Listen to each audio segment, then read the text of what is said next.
Welcome back to Good Morning Oak Crest. I'm Tamika Harris, and I'm sitting here with Senator Kathy Klausmeier, who joins us this morning to bring us some updates. So without further ado, Senator Klausmeier, welcome to the morning show.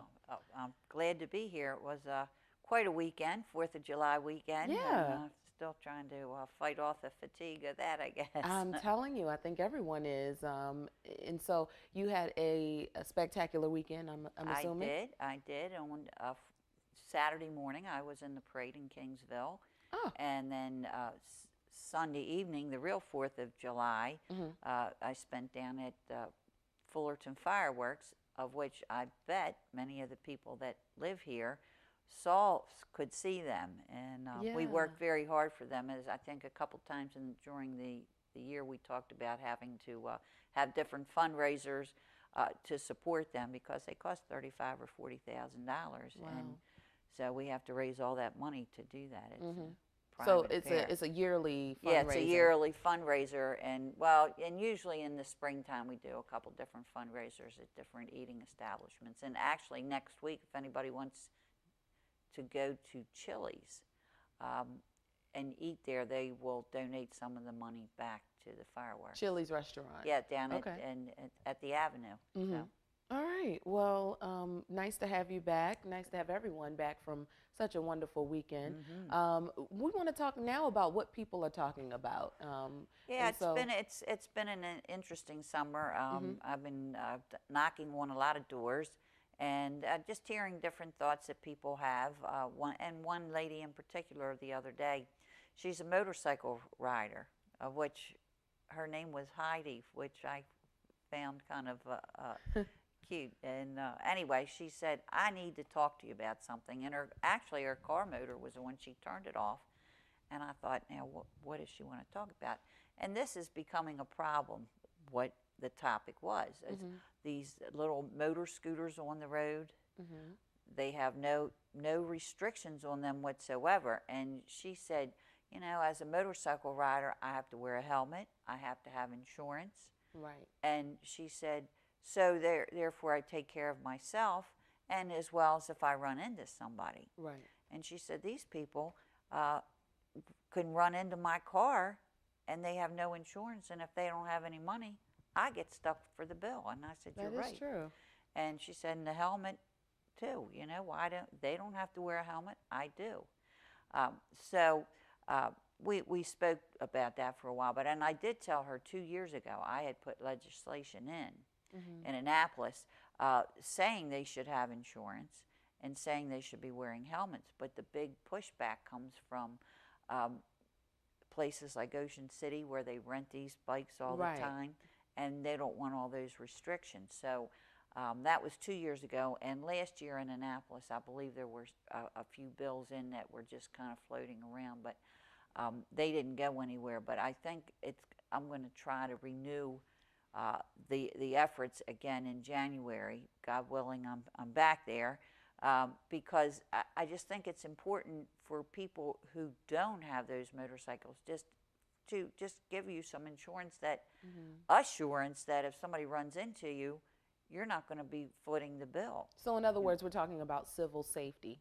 Right. And actually, if there was a little article in the paper today that someone was killed on one of these bikes over the weekend. So I think we need to take a good hard look at these people that are riding them, because actually they're riding like they're on a regular motorcycle. Sometimes they're not just staying on the road, on the side, and they're and I think that's what it was initially for, a good ride on the sidewalk type of deal. Yeah.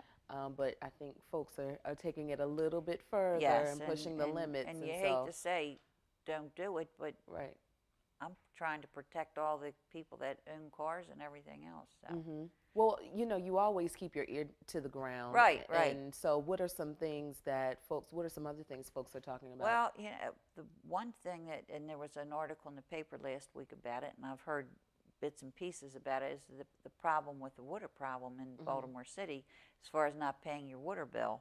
And some people don't realize that this is all going on. All of a sudden you have a $350 water bill. Wow.